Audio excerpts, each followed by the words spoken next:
the May jobs report.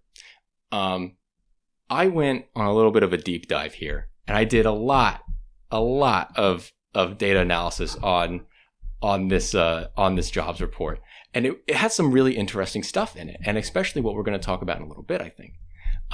First things first, we added about 350,000 jobs in the month of May. This defied expectations. People thought we were about to be entering recession territory.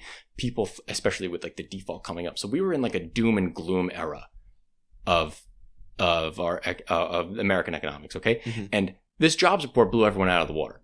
People online were responding like, did they fake the numbers? Is this fake? Like, how could this be real? Mm-hmm. And we saw an interesting dynamic where we added 350,000 jobs, but our unemployment rate still went up. So what that means is there's a little bit of a discrepancy with the data. Something's probably going to get adjusted.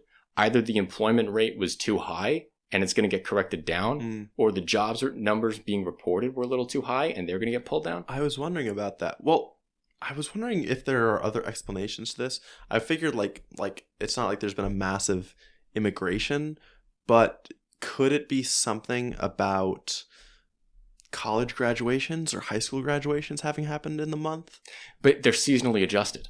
They're seasonally adjusted. Seasonally adjusted means it's comparing every May to the past May. So it's not, So that 350,000 number it's already adjusted for all those externalities. I see. Yes. Okay. Yes, it's already adjusted for all that. But I was thinking the same thing at first. Yeah. Now, the stock market reacted great. The Dow Jones jumped like 700 points the morning this thing was announced. Everyone was stoked. And when we break down where these jobs were created, we saw the most amount of jobs coming from education and healthcare, which is not surprising. Healthcare and education and tech like that. Business services is the next most prominent. Tech services, another massive aspect of our economy. Government jobs were still growing. Now, what I found interesting about this was the most amount of government jobs that were getting created were coming from local governments. Now, this is a result of American Rescue Plan funding that was passed 2 years ago still being used.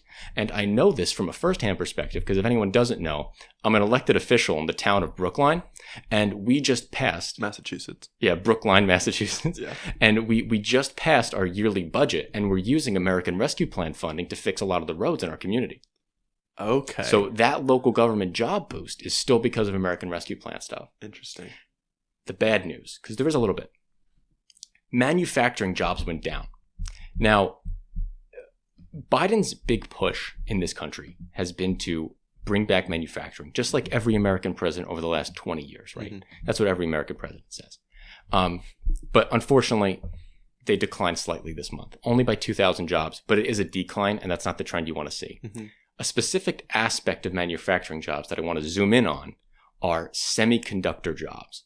We saw a decrease of 2,000 semiconductor-related jobs. Now, semiconductors are one of the most important aspects of our economy. They are vital to our economic growth and vital to our international competition, especially with China. And after the passing of the CHIPS Act, a lot of that money isn't in use yet. So this number will go up. But this was one of the first decreases in a long time of continued growth. Yeah, I was confused about that because of the CHIPS Act. Right. And it makes sense that that money isn't, like that money is being used to build the factories that are going to employ the people right now. But it was hard. I don't see an explanation for why the decrease, except what is just now coming to my mind. Have you heard about the recent NVIDIA earnings call? No. Okay. So NVIDIA announced a ton of AI integration into their production system. No way. Yeah. And its stock jumped enormously. I was just perusing Wall Street Bets a week ago or something, and there were people who had made like 3,000% on their NVIDIA stock. Wow. So I don't know if this could be a trend across the industry, that people are losing their jobs because AI is taking them over. That's really interesting. That's a nightmare. Yeah. Yeah. Yeah, see, semiconductors is an industry that I want to see grow. Now, I would hate to see an industry that I want to see grow be completely captured by AI. Yeah. And then that national pie that we always talk about on the show isn't getting distributed correctly. Yeah. That stinks. Yeah. Hopefully the CHIPS Act can save a lot of that. Hopefully. Yeah. You know, maybe more people to program the AI, but that's going to be a theme in this economy for a long time. Totally. Well, we're going to have to do an AI deep dive. Oh yeah, of course. Yeah. But now what I want to bring this back to Stiglitz because what this jobs report showed was the continued transition to the service economy. Yes. This jobs report showed that we saw the most amount of job growth in education, in healthcare, in food service, decline in manufacturing. So we're transitioning into this service economy that we have been for over a decade.